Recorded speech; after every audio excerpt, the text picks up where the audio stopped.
Please don't do this. You're my daughter. Why? You took everything from me. I have to take you out. To be happy. If you think you have seen the biggest level of wickedness, then you need to watch this story. What you're about to hear changed everything. Welcome to African Stories with Tai. In the quiet stretch of Umuobi Crescent, where modern duplexes stood shoulder to shoulder and generators hummed softly at night, everyone knew Madam Kelechi Okori. They knew her story, they respected her strength, and many secretly wondered how she survived what would have broken others. Kelechi became a widow at 26. Her husband, Chibuzo Okori, died suddenly, leaving behind a grieving wife, a 6-year-old daughter, unpaid bills, and a future that looked frighteningly empty. There were days after the burial when Kelechi sat alone in her room, staring at the wall, wondering if life still had meaning. But every time she heard a small voice call, "Mommy," she stood up for Adaora.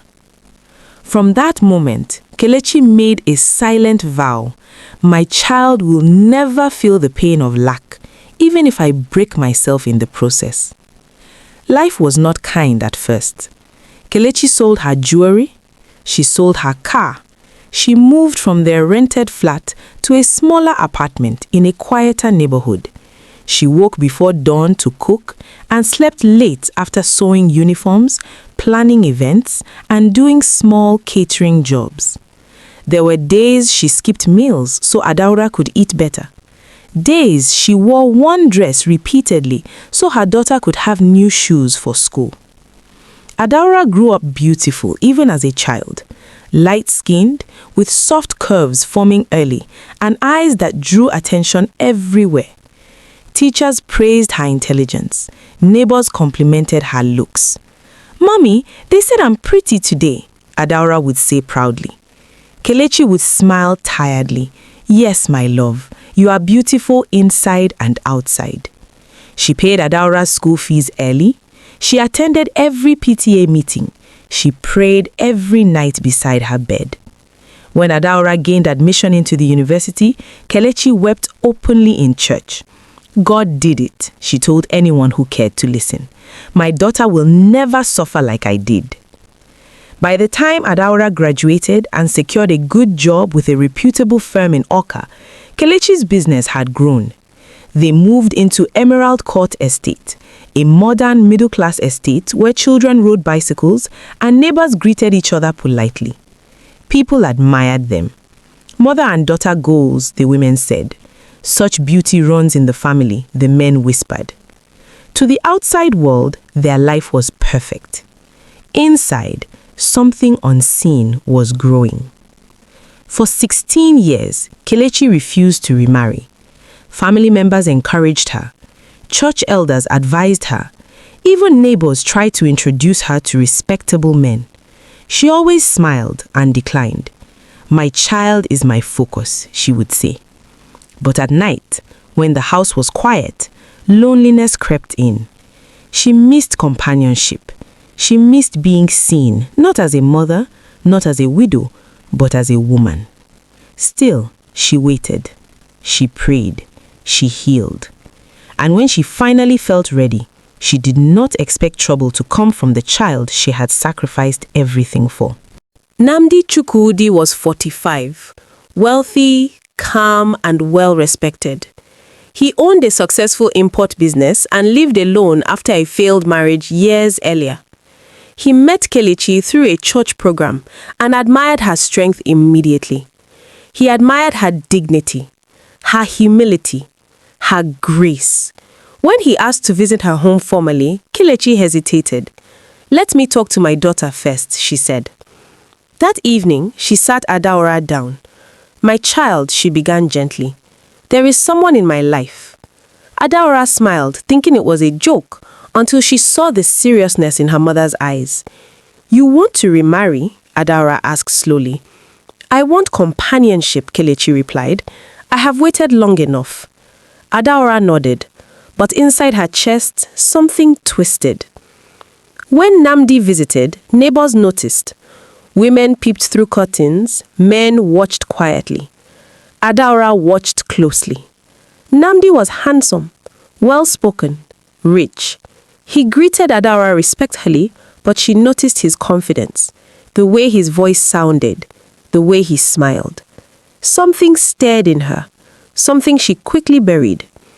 Over dinner, Adaora barely spoke.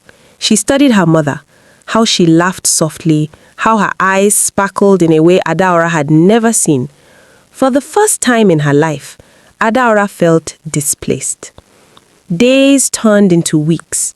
Namdi's visits became regular. Phone calls lasted longer. Kelechi dressed brighter. Adaora noticed everything. Neighbors talked. Madam Kelechi deserves happiness, one said. She sacrificed her youth, another agreed. Adaora heard them and smiled politely. But in her heart, bitterness grew. After all I am, why does she need him? Why now?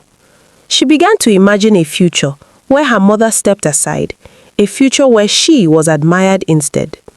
Behind the estate lay an old deserted compound with an abandoned well, covered partly, avoided by everyone. One evening, Adaora passed it on her way home. She stopped. She stared into the darkness, and for the first time, a thought crossed her mind that frightened her, yet refused to leave. The woman who gave her life to raise a daughter slept peacefully that night, unaware that jealousy had found a home in the heart she trusted most. And once jealousy settles, it does not leave quietly. Love did not rush into Kelechi's life. It returned gently, like rain after a long dry season. Namdi never pressured her. He never raised his voice. He never crossed boundaries. That was what made him different. Every Saturday evening, he visited with fruits, sometimes books, sometimes flowers. He spoke calmly with Kelechi in the sitting room, while Adaora listened from her bedroom, pretending not to care. But she cared. She cared more than she admitted, to herself or anyone else. Emerald Court Estate was polite, but it was not silent. Women noticed everything. "Have you seen Madam Kelechi lately?" Mrs. Onyekachi asked one evening while sitting in front of her house. "She's glowing," Mrs. Uche replied. "Love looks good on her." The men nodded respectfully. "Namdi is a responsible man," someone said. "He will take care of her." Adaora heard these comments often, at the gate, at the supermarket, even in church. Each compliment felt like a small cut.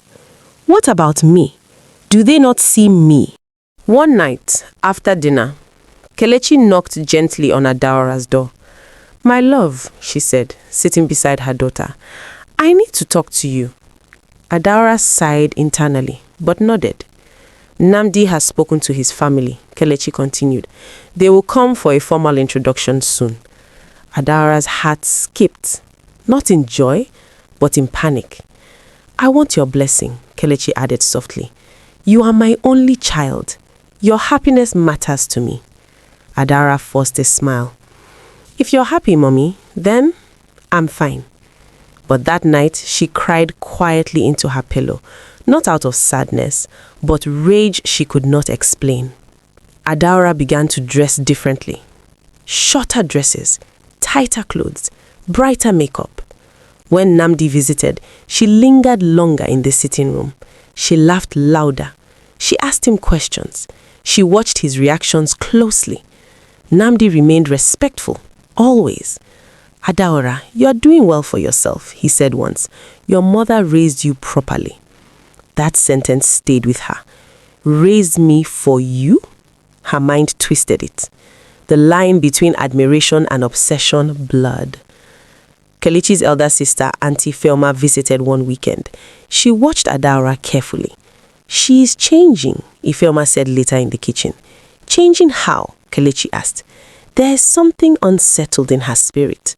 Kelechi laughed it off. "She is just adjusting." But Ifeoma wasn't convinced. "Talk to her again," she warned. "Jealousy does not always look like anger." One evening, Adaora walked past the abandoned compound again. The well stood quietly. She imagined silence, no questions, no competition. She shivered, not from fear, but from the calmness of the thought. Nnamdi proposed quietly. No crowd, no noise, just a ring and a promise of peace. Kelechi accepted with tears. When she told Adaora, she hugged her tightly. "My daughter, God has remembered us." Adaora hugged back and smiled. That night, Adaora stood alone in the dark, staring at her reflection. "What about me?" she whispered. And for the first time, the thought of removing her mother did not scare her.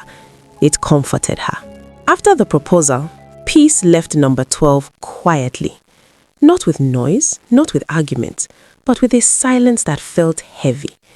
Kelechi walked differently, lighter, hopeful. She hummed while cooking. She prayed with thanksgiving instead of pleading. She spoke of plans, moving houses after marriage, expanding her business, traveling.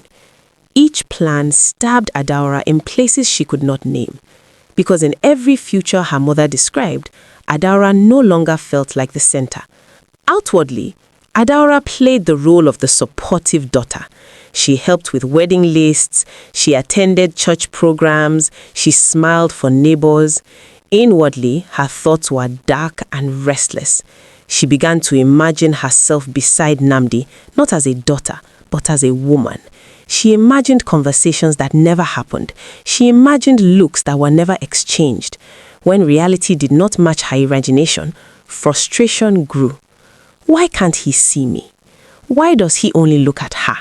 She stopped going out with friends. She stopped posting online. She spent long hours alone in her room. At night, her thoughts became louder. Adaora's friend Chiamaka visited one Saturday. "You've been quiet lately. Is everything okay?" Chiamaka shrugged. "I'm fine." Chiamaka studied her face. "You don't look fine.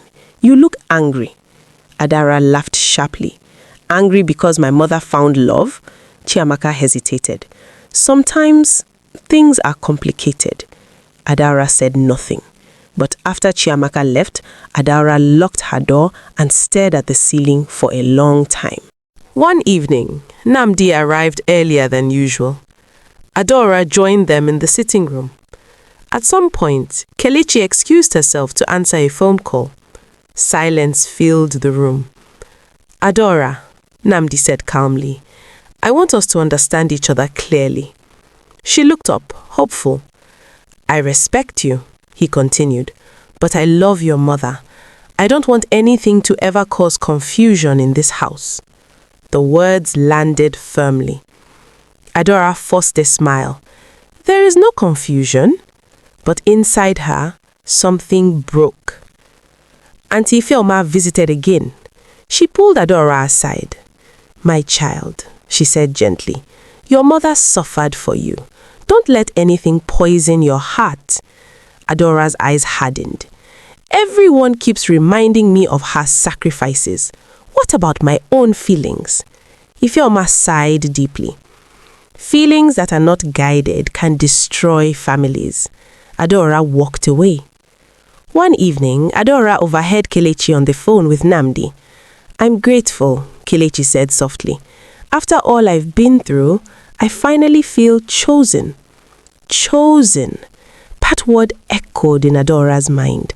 She clenched her fists. I should have been the one chosen. That night, Adaora did not sleep. She walked out to the balcony, staring into the darkness beyond the estate. Her mind returned to the abandoned well. Quiet, hidden, final.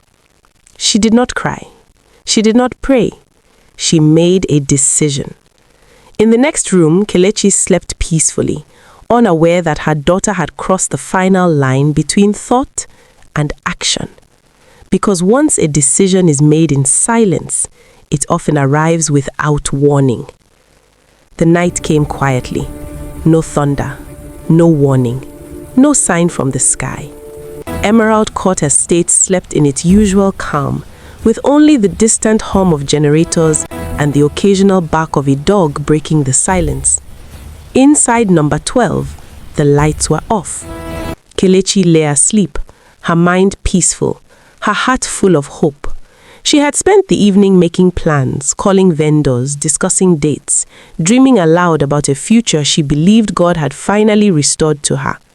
She did not know it would be her last night. Adaora sat on her bed, dressed in dark clothing. Her face was calm, almost emotionless.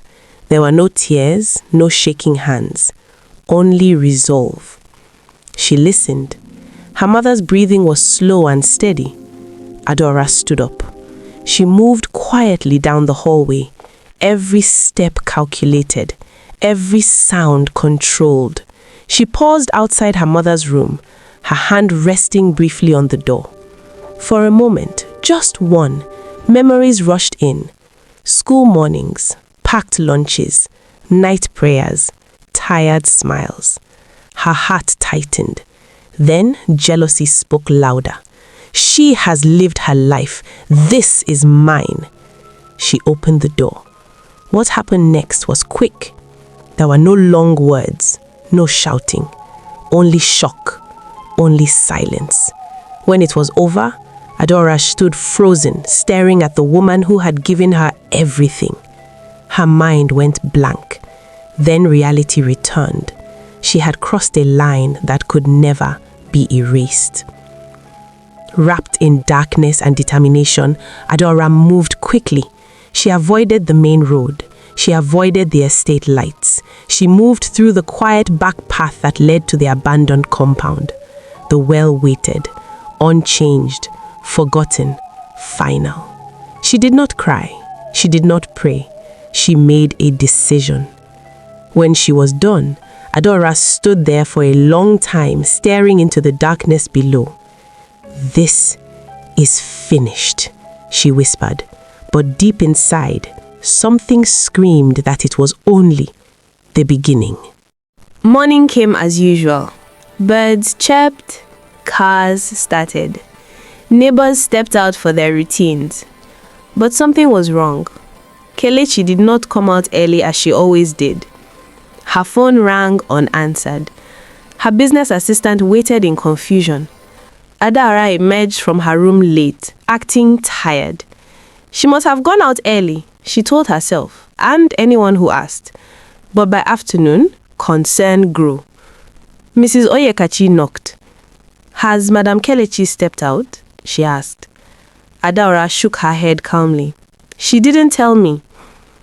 Nnamdi called repeatedly. Adaora answered on the 5th call. "She's not around," she said softly. But fear had already entered the estate. By evening, family members arrived. Auntie Ifeoma's face was tight with worry. "This is not normal," she said firmly. "Kelechi would never disappear without a word." Neighbors joined in. They searched streets, they checked hospitals, they prayed.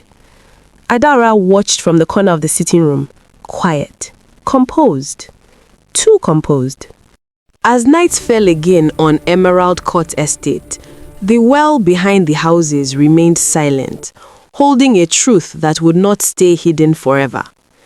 Because secrets buried in darkness always find a way to rise. The second night after Kelechi disappeared was heavier than the first. Hope had thinned, questions multiplied, and fear settled into Emerald Court Estate like an uninvited guest. By morning, whispers had become conversations. She wouldn't just leave, Mrs. Onyekachi said firmly. Not without her phone. Not without telling anyone. Men gathered at the security post. Women stood in small groups, hands folded, eyes filled with worry. Nnamdi arrived early, his face drawn. "This isn't like her," he said to Auntie Ifeoma. "Something is wrong." Adaora sat quietly in the living room, her expression blank. She answered questions politely, but offered little information. Too little. "She's unusually calm," one neighbor whispered to another. "Shock affects people differently," another replied, but suspicion had already found a place to sit. It was the estate security head who mentioned it casually. "Has anyone checked the old compound behind the houses?" he asked. People sometimes pass through there at night. The words landed like a stone. Adaora's fingers twitched. Nnamdi looked up sharply. The abandoned place with the well? Yes, the man replied. It's been years, but it's close. Auntie Ifeoma's face changed. We should check everywhere, she said. Adaora stood up suddenly. That place is dangerous, she said too quickly. Why would she go there? Silence followed. Too much emotion. Too much resistance. Eyes turned to her. They went together. Security men, neighbors, family members. No one spoke as they approached the abandoned compound. The place felt colder, heavier than usual. The well stood quietly, just as it always had. One of the men shone a light. Someone gasped. Silence fell, thick and unbearable. Auntie Ifeoma sank to the ground, crying out her sister's name. Nnamdi turned away, his hands shaking. The truth had surfaced. Adaora did not scream. She did not faint. She stood still. That was when everyone knew. Questions poured in. Voices rose. Pain filled the air. Adaora, Auntie Ifeoma whispered through tears. What did you do? Adaora's lips trembled. The weight she had carried alone crashed down on her. I loved him, she said quietly. I didn't want to share. The words stunned everyone. Nnamdi's voice broke. She was your mother. She took everything from me, Adaora replied, tears finally falling. Even my chance at happiness. A heavy silence followed. Then grief turned into anger. Adaora was taken into custody by the authorities after the truth came out that night. Neighbors watched in disbelief. This is the girl her mother suffered for, one woman cried. She fed her, another said, educated her. The calm she wore could not protect her once the evidence and her own words exposed everything. Her punishment was severe and final. She was tried and sentenced to spend 50 years in confinement, cut off from the comfort, admiration, and freedom she once enjoyed. The life she dreamed of vanished instantly. No wealth, beauty, or education could speak for her anymore. Inside those walls, Adaora lived with the weight of regret, the loss of her freedom, and the memory of a mother who gave her everything. Adaora remained behind, facing the consequence of allowing jealousy to rule her heart. Her punishment was not just confinement, but a lifetime of knowing that she destroyed the very hands that raised her. Nnamdi locked himself indoors for days, refusing to see anyone. Auntie Ifeoma arranged her sister's burial with trembling hands. At the graveside, she spoke softly. Love that is not guided becomes destruction, and jealousy, once allowed, does not know limits. Emerald Court Estate was never the same. Parents held their children closer. Mothers prayed harder. Daughters listened more carefully. They spoke of Kelechi with respect, they said. She waited 17 years. She deserved happiness. As for Adaora, her beauty faded behind regret and consequences. She learned too late that no desire is worth the life of the one who gave you everything. Moral lesson. This story reminds us that sacrifice should never be repaid with envy. Love must be guided by conscience, and jealousy, if allowed to grow, can destroy even the strongest bonds. Because a heart that forgets gratitude will eventually forget humanity.